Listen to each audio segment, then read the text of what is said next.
G'day guys, this is Tier and welcome back to another Fallout 76 video. Today we're going to be discussing Thorn armor and the recent changes that have been made to this armor and its effect. Let's not waste any time and jump straight into it.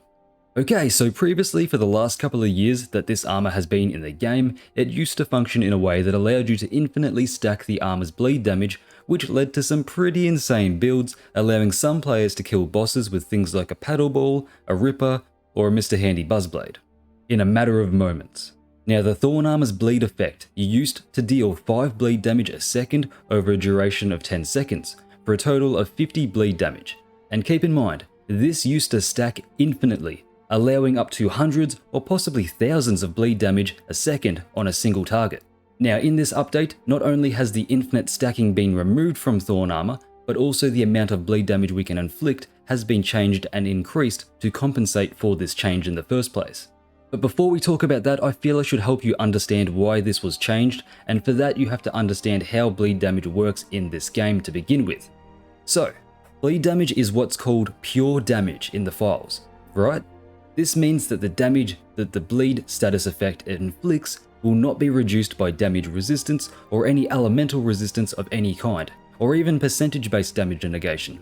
It is pure damage that will constantly deal its stated damage. So if the bleed status effect says it's going to deal 10 damage, it will deal 10 damage. Nothing can negate that or lower it. Not even the boss's native damage negation effect can reduce the bleed damage. It just cuts straight through that and deals its stated damage.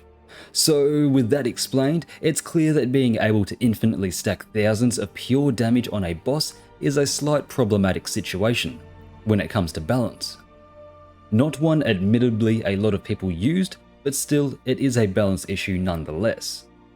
And don't get me wrong, I wish they never touched this as well. I wish they never made this change, because it was great fun and it was very effective. And let's be honest, there are more pressing balance issues that Bethesda should be looking at first, like legacies. But anyway, it's happened, so the best I can do here for you guys is to try and rationalize it and explain why it has happened. Anyway, with that stated, let's talk about the damage Thorn armor now inflicts. Okay. So it's actually kind of great. The change has been really good for the armor. Thorn armor now inflicts 25 bleed damage a second for a duration of 10 seconds. That's 250 pure damage regardless of the enemy's tankiness. That means this effect's bleed damage has been buffed times 5. It's 5 times more effective than it used to be. Although we can no longer stack the old bleed effect infinitely, which has made chainsaw and automatic type melee weapons severely neutered, but at least now Thorn armor feels more powerful overall and upfront from the get-go, and you can use it on slow swing speed weapons like super sledges to inflict a load of extra damage over time behind your punishing strikes. The same concept goes for power fists and anything else, Deathclaw gauntlets, the new warglaives, plasma cutters, anything that is one-handed or two-handed that swings moderately slow or medium speed-wise, it's going to be a lot more effective for those weapons now. So yeah, this change is actually pretty good for non-automatic type melee weapons. 250 pure guaranteed bleed damage over the span of 10 seconds is a pretty fantastic little buffer for your melee build. It's definitely not weak by any means, and it's definitely not overbearing and overpowered by any means either. I feel like it's in a good spot. So yeah, that's my opinion and explanation on the issue. I think it sucks that things aren't how they were, but I'm also not mad about this new change. It works well, and means Thorn armor is a lot more useful for weapons other than the Ripper, Mr. Handy buzzblade, and chainsaw type weapons. But it doesn't stop there. You guys know me, I go the extra mile. What if I told you guys that you could push this bleed damage further with some min-maxing? So if you take the Thorn armor's bleed damage, which is like I said, 25 damage over a duration of 10 seconds, which is 250 damage in total, this can be increased to 275 damage in total by using unarmed weapons in combination with the Talons mutation. So if you use a Power Fist, a Deathclaw Gauntlet, your Bare Fist, or any unarmed weapon, you will be dealing bleed damage thanks to the Talons mutation. Now the Talons bleed damage deals 5 pure bleed damage a second for 5 seconds. Like I said, this brings us up to 275 bleed damage. But wait, we aren't done. We can push this further again by using bladed modifications on weapons. For example, the bladed industrial gauntlet from Foundation. This bladed mod adds 2 bleed damage a second for 5 seconds, totaling 10 damage, which brings us up to 285 bleed damage.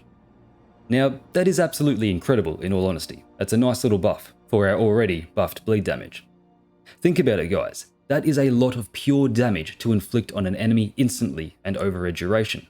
To apply this much bleed damage previously before all these changes, you would need to attack a target quite a few times to match this bleed damage and stack it constantly. And think about it, this is great, like I said, for the regular, actual medium to slow swing speed melee weapons, especially unarmed builds because we can make use of talons on top of everything. But ladies and gentlemen, it doesn't stop there. There's one last bleed stack we can inflict, and that is the Thor armor defense bleed stack itself, which deals 10 damage a second over 10 seconds, equaling 100 damage in total. Adding this onto everything else will net you 385 bleed damage in total for the full 10 seconds. This Thorn armor defense bleed status is activated by another enemy melee attacking you directly, and as you can see, myself and Shadow done this, and from his screen you can see the 4 stacks are there. It all stacks and it is quite deadly. Now, you'll rarely find yourself in a situation where you can activate this last bleed stack, because let's face it, not that many enemies are going to be running up to you and attacking you with melee unless you let them. But having said that, at least the other 3 bleed stacks can be guaranteed 100% of the time if you use a unarmed weapon with a bladed modification, like the gauntlet. And just to make it clear, you can use that 2 HP a second bleed status effect on other one-handed and two-handed weapons so long as they are bladed modifications, like the baseball bat or serrated knives for example.